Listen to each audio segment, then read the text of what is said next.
प्रदेश के अनियमित संविदा एवं दैनिक वेतनभोगी कर्मचारियों से संबंधित इस वक्त की बड़ी खबर प्राप्त हो रही है। जानकारी में आगे बढ़ने से पहले सभी साथियों से निवेदन है कि चैनल को सब्सक्राइब कर लीजिए, बेल आइकन को प्रेस कर दीजिए, जिससे समस्त प्रकार के कर्मचारियों से संबंधित जानकारी आपको लगातार इस चैनल के माध्यम से मिलती रहे।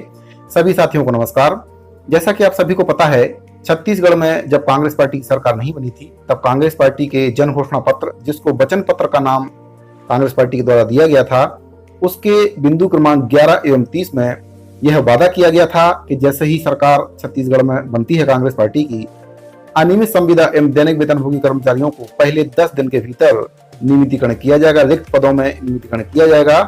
तब से लेकर अब तक अनियमित कर्मचारी लगातार सरकार से नियमितीकरण की उम्मीद रखे हुए हैं और कई प्रकार से आवेदन, निवेदन और हड़ताल के माध्यम से सरकार तक अपनी बात पहुंचाते रहते हैं। लेकिन सरकार के 4.5 वर्ष पूरे हो चुके हैं, अभी तक किसी भी विभाग के किसी भी कर्मचारी का नियमितीकरण नहीं किया गया है। कुछ कर्मचारियों को अगर छोड़ दिया जाए तो बाकी समस्त कर्मचारी जो अनियमित के तौर पर विभागों में अपनी सेवाएं दे रहे हैं, वे अभी अनियमित के अनियमित ही हैं और किसी भी कर्मचारी का नियमितीकरण सरकार के द्वारा नहीं किया गया है। जबकि सरकार के द्वारा 10 दिन में नियमितीकरण करने की बात कही गई थी, जो कि 4.5 वर्ष में अभी तक कर्मचारियों का नियमितीकरण नहीं किया गया है। वहीं पर कई विभागों से यह भी समाचार मिला है कि जो अनियमित संविदा दैनिक वेतनभोगी कर्मचारी हैं, उनकी विभागों से लगातार छटनी कर दी गई है। अब एक और विभाग से समाचार प्राप्त हो रहा है कि इस विभाग के जो कर्मचारी हैं, उनका नियमितीकरण नहीं हो पाएगा। जानकारी प्राप्त हो रही है मनरेगा के अंतर्गत जो कर्मचारी कार्यरत हैं, उसके अंतर्गत जो कर्मचारी हैं, उनका नियमितीकरण नहीं हो सकता है। यह पत्र आपका जारी किया गया है अटल नगर, रायपुर दिनांक 15/6/2023 को। प्रति इसमें है मनरेगा कर्मचारी महासंघ। विषय इसमें दिया गया है छत्तीसगढ़ शासन के ऑनलाइन पोर्टल में जन चौपाल के माध्यम से प्राप्त आवेदन पर कार्यवाही बाबत। संदर्भ है आपके द्वारा ऑनलाइन दर्ज जन चौपाल पत्र दिनांक 10/10/2022 को इसमें बताया गया है। विषय अंतर्गत छत्तीसगढ़ शासन के ऑनलाइन पोर्टल में जन चौपाल के माध्यम से आपके द्वारा दर्ज अभ्यावेदन दिनांक 10/10/2022 में मनरेगा कर्मी की लंबित वेतन भुगतान और 2 सूत्रीय मांग पर सकारात्मक पहल करने के लिए अनुरोध किया गया है। उपरोक्त संबंध में लेख है कि भारत सरकार के द्वारा महात्मा गांधी नरेगा के अंतर्गत नियमित पदों का सृजन न किए जाने संबंधी निर्देश तारतम्य योजना अंतर्गत संविदा आउटसोर्स दैनिक वेतनभोगी कर्मचारियों के पद सृजित किए गए हैं। मतलब इसमें इस विभाग के अंतर्गत जितने भी पद हैं, वह केवल संविदा और आउटसोर्सिंग और दैनिक वेतनभोगी के अंतर्गत जो पद हैं, वह स्वीकृत किए गए हैं। इस विभाग के अंतर्गत नियमित पद सृजित नहीं किए गए हैं। ऐसा भारत सरकार की योजना के अंतर्गत ऐसा निर्देश दिया गया है। तो इसमें बताया गया है कि जिस कारण से नियमित पद स्वीकृत नहीं होने के कारण किसी भी संविदा आउटसोर्सिंग दैनिक वेतनभोगी कर्मचारी को नियमित नहीं किया जा सकता है। तो इस विभाग के अंतर्गत जितने भी पद हैं, वह संविदा, अनियमित, दैनिक वेतनभोगी और आउटसोर्स के अंतर्गत पद सृजित किए गए हैं। नियमित पद इसके अंतर्गत एक भी नहीं है। तो यही कारण इसमें बताया गया है कि विभाग में जो नियमित पद हैं, वह सृजित नहीं है। केवल जो पद हैं, वह संविदा, आउटसोर्सिंग और दैनिक वेतनभोगी कर्मचारियों के पद सृजित हैं। इसलिए इन कर्मचारियों को नियमित नहीं किया जा सकता है। और अगला इसमें जो मांग की गई थी, इनका वेतन कर्मचारियों का जो अटका हुआ, उसके संबंध में वेतन देने की मांग की गई थी, उसके बारे में इसमें आगे बताया गया है।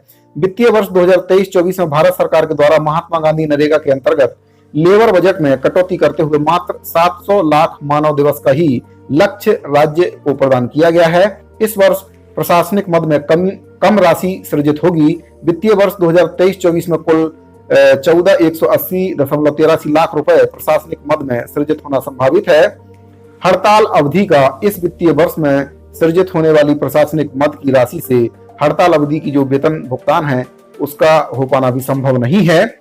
इसमें जो साइन है रजत बंसल, आयुक्त महात्मा गांधी नरेगा, नया रायपुर, अटल नगर, छत्तीसगढ़ का साइन है। और इसमें यह बताया गया है कि जो हड़ताल अवधि का वेतन है, वह भी इन कर्मचारियों का नहीं हो पाएगा।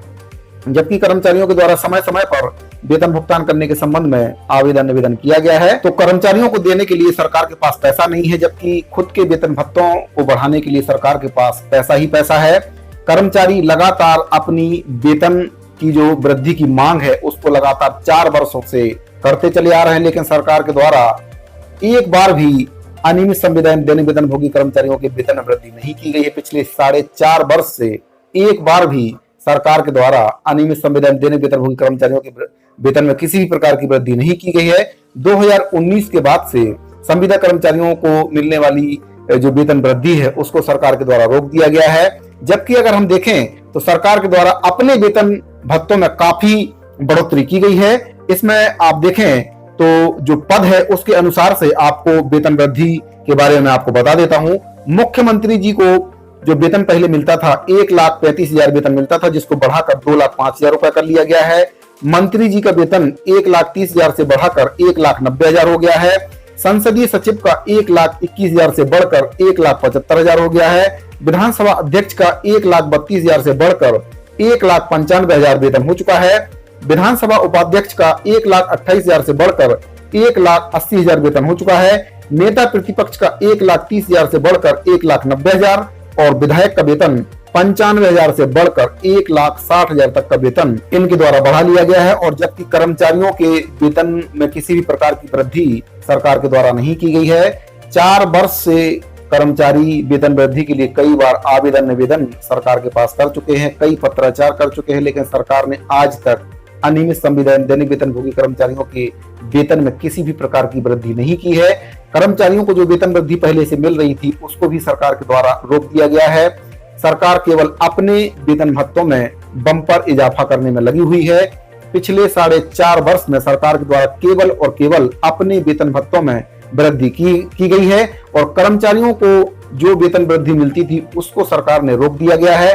सरकार के द्वारा जब घोषणा पत्र बनाया गया था तो उसमें जो वादे किए गए थे उन सभी वादों को सरकार ने एक तरफ कर दिया है और अपने मनमाने ढंग से सरकार काम कर रही है। जबकि सरकार घोषणा पत्र की बदौलत ही जीती थी। इसमें आप देख सकते हैं समस्त तृतीय चतुर्थ वर्ग एवं शासकीय कर्मचारियों के लिए क्रमोन्नति पदोन्नति 4 स्तरीय उच्चतर वेतनमान लागू किया जाएगा। अनियमित संविदाएं दैनिक वेतनभोगी कर्मचारियों को रिक्त पदों में नियमितीकरण किया जाएगा एवं किसी भी कर्मचारी की छंटनी नहीं की जाएगी। ऐसा घोषणा पत्र में वादा किया गया था, लेकिन सरकार इसके उलट काम कर रही है। नियमितीकरण तो दूर की बात है, कई विभागों से कर्मचारियों की छंटनी कर दी गई है और यह छंटनी अभी भी लगातार जारी है। तो सरकार के द्वारा जो वादे किए गए थे उन वादों को सरकार ने पूरा नहीं किया है। माननीय मुख्यमंत्री महोदय जी के द्वारा स्वयं अनियमित कर्मचारियों के मंच पर आकर यह कहा गया था कि ये वर्ष किसानों का है, अगला वर्ष कर्मचारियों का होगा। इस बात से कर्मचारियों में काफी उम्मीद थी, लेकिन सरकार के द्वारा यह वादा भी अपना पूरा नहीं किया गया है। साथियों, इस पूरे मैटर पर आपकी क्या राय है कमेंट बॉक्स में जरूर बताइए। मिलते हैं अगली वीडियो में एक और महत्वपूर्ण जानकारी के साथ, तब तक के लिए दीजिए इजाजत। धन्यवाद।